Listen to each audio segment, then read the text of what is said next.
However, today I just wanted to, oh sorry, I didn't introduce myself. In case you're seeing my face for the first time, my name is Esther.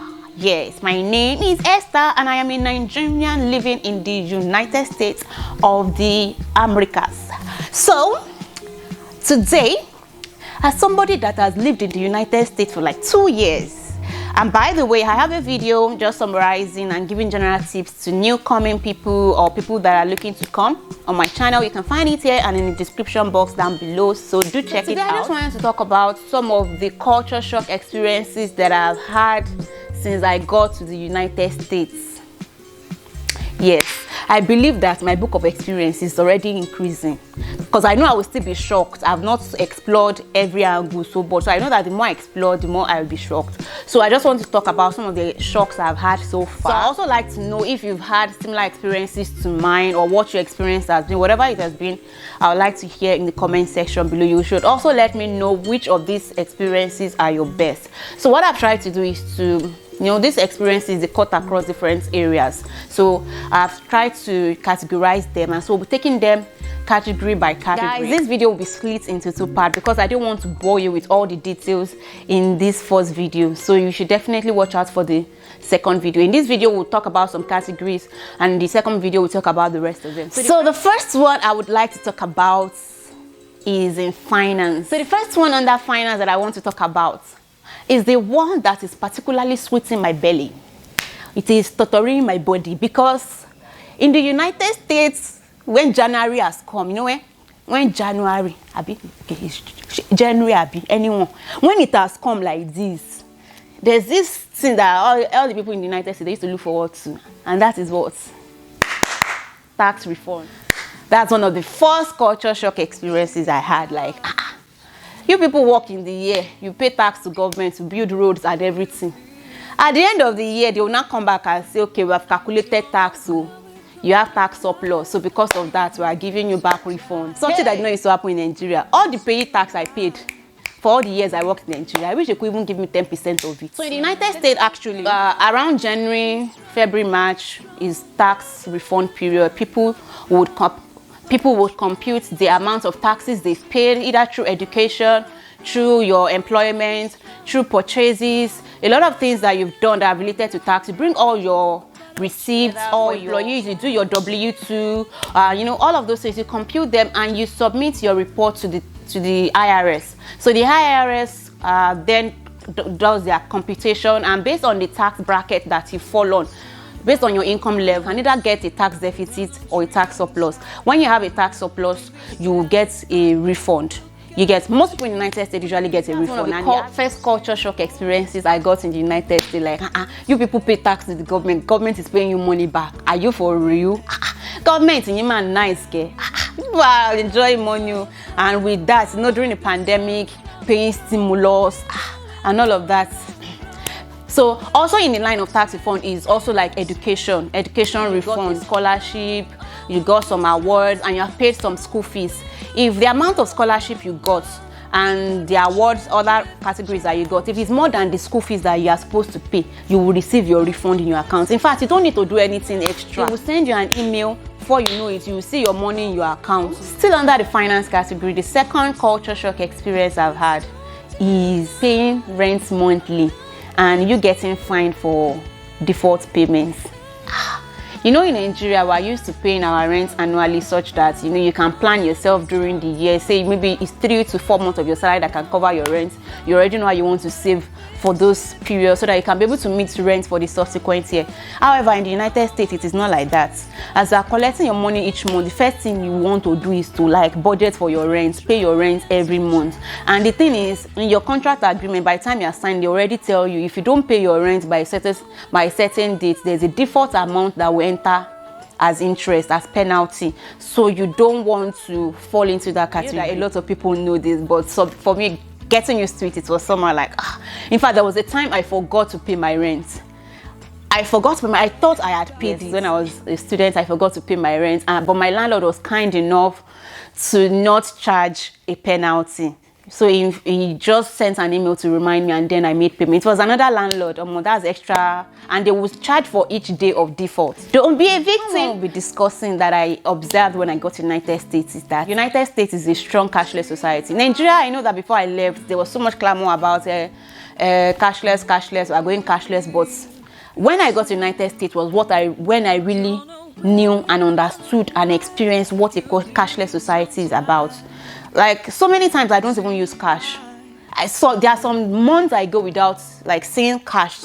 Like, that's my own experience, because everywhere you go, you need to pay for something. There is a means of paying with your card. You want to buy grocery, there are POSs, there are, all these machines around that you would go and live your life conveniently without ever having to spend cash. Like, if you don't want to hold cash in the United States, you can live for years without seeing cash to face, without spending cash. Just have your card, your credit card, your debit card, and you're good to go wherever you want. So, still in the area of finance, another thing that I observe with the United States is the access to credit. So in the United States, once you have your SSN, it's so easy to get a credit card, which is one of the things that I see that is lacking in Nigeria. Before you are able to access good credit, you either have to have one collateral or the other. But in the United States, even as a student, you are able to get a credit card, which you can sometimes use to help you settle your school fees or some urgent payment like that. And then you pay back the credit card loans on a monthly basis. You have a minimum payment that you're supposed to pay every month, which if you don't pay will accrue interest. But if you pay your monthly payment on time, you are able to get a good credit score, which will also help you in the society to do other things like probably buy a house, buy a car, and the rest. Now, leaving finance, let's move to another category I want to discuss, and that is in terms of driving and transportation. And on this one, I have a story for you guys.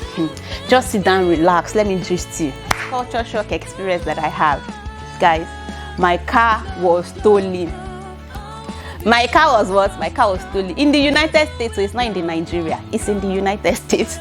When I came in newly to the United States, I got a car, but I didn't know how to drive. So on one of those days, my car key went missing. On the first day, when the car key was misplaced, I was inside the car, and my husband told me to remove the car documents because the original documents were inside the car. He told me, and I listened. I removed the car documents. The following morning, I woke up, I checked outside, the car was not there. I was going to work, I didn't see the car. In my mind, I felt like, okay, probably my friend had seen the car key and he had probably gone out with it or something. So I went to work.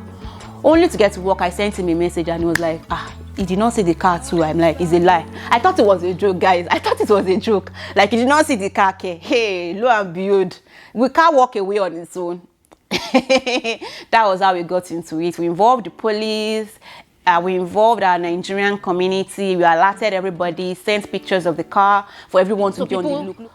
We were on the lookout, and we started receiving reports how they were sighting the car in the same vicinity where we lived. About the third day after the car went missing to the police station that day.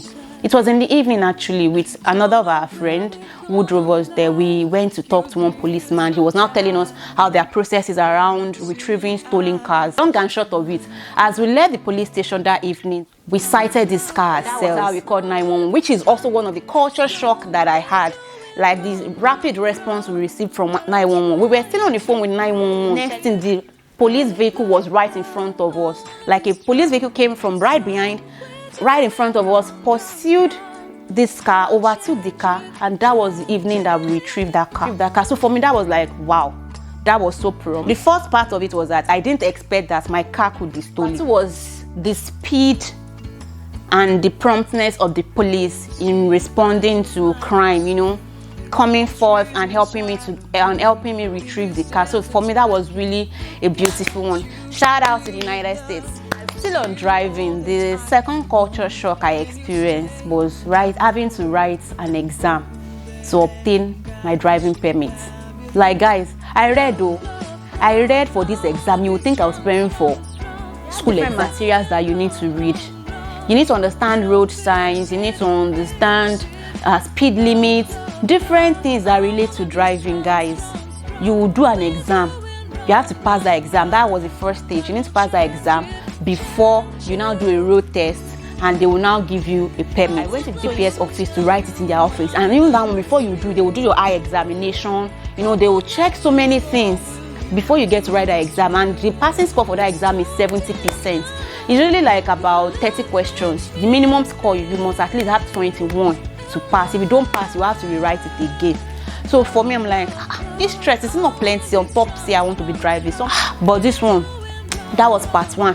After I passed that one, for me to now do my road, this part that they call parallel parking, you must be able to do it. They will not even bother to take you to the road to do any road test. That's the end of your road test, your driving whatever for that. They go and reapply. But in my own case, I thank God that I did it once and I passed. That was one of my culture shock experiences, having to go through all of that hassle just to get a driving license. Once you're getting your driving permit and being able to drive, all of that, you need to be paying your insurance monthly. At least you must have a third-party liability insurance within your car. If you don't have it and police gets you, you can pay as much as $500 fine. So you don't want to err on the side of law in terms of that. Every month when you are doing your bills and your budget, it's part of the things you have to put there. So for me, that was something I had to cope with. Also getting used to different road signs, because you can be in a community and you will see different road signs.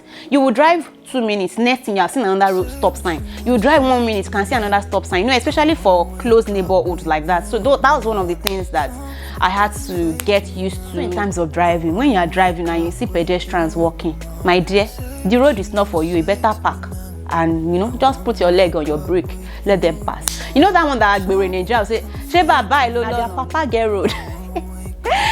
Don't mind me, guys, but you get what I mean. This place, you will respect yourself. And some of them, you now see the way some people be walking, be catwalking. You will be patient, you just let them pass. Because if you jam anybody, the Lord is your strength and your helper. I'm not there. I want to discuss about it's also story time. This one is in terms of road management and maintenance in the United States. Guys, I give it to the United States. Road maintenance and management, and I'll give you this experience. So there's this particular area where I used to live. There was a grocery store that I used to visit not far from where I was staying. To go to that grocery store, there's this road I usually had to drive through. So I remember going through that road earlier in the week, and there was like a pothole like in the middle of the road, not so big. I think later in the week I had to get something from the grocery store again, and I passed through that road. Guys, ask me what happened. That pothole had been sealed. It was after I drove past that I now remember that I saw pothole here just earlier in the week. The pothole had been sealed. So I was like, wow. So my mind flashed back to my country, Nigeria. Like, can this kind of thing happen in Nigeria? It might happen in some, areas in Nigeria, but it's not something that happens regularly. You get that you will see pothole that's just happened somewhere, and before the end of the week, it has been fixed. For me, that really got at me. So still in terms of transportation, another thing I want to talk about is local airports in the United States. I was lucky enough to travel to some states in Nigeria via flights, and I saw some different airports, and even some that we saw online. You know how local airports in Nigeria, even the one that we call international airports in Lagos, we know how it is. But here in the United States, I've also been able to travel to different states, and I see how their local airports are. There are some of the airports you'll be wondering, are you sure this one is just local airports? Their airports, they are like modernized, beautiful, well organized, compared to what we have back home in Nigeria. Because the one that we call international airports in Lagos cannot stand beside some of the local airports that we have here. So for me, that's one of the cultural shock that I had. Let's move to the category of dressing. How we used to dress in Nigeria, where we believe so much in modesty and all of that. Here I see that people dress based on the weather. During summer, it's usual for you to find people wearing shorts. You begin to wonder, why is this one dressed like that? And something. You cannot blame some of them sometimes, because it's the way the heat is getting at them. That's one of the things I realized. So I've learned to just face my fronts, wear the one that I can wear. And during winter, nobody will tell you to dress up. Some things that you wear in Nigeria, everybody will be staring at you like, this place is not like that. If you like wear anything, nobody's looking at, everybody's facing their business and going. They don't see it as she has done something spectacular the way we used to look at it in India. Especially like when you go to all those marketplaces and all those Agbero say, hey, you got all those kind of things. This one, nobody cares. So that's also one of the cultural shock experiences. So guys, for now, this is where I'm going to pause this video. We will continue the rest of my culture shock experiences in another video. Like I said, I don't want to bore you with so much story, and I want you guys to be able to, you know, go take a cup of coffee, wine, enjoy yourself, go out, relax, then come back to watch part 2. So thank you so much for watching till this time. I hope that you have enjoyed it. I will see you in part 2. Subscribe, please. Don't go away. Press that subscribe button. It's right there. That one that is there. When you now press the subscribe button, it will show you a bell beside it. Press that bell also. So do that before you go. Thank you so much and God bless you. I'll see you soon.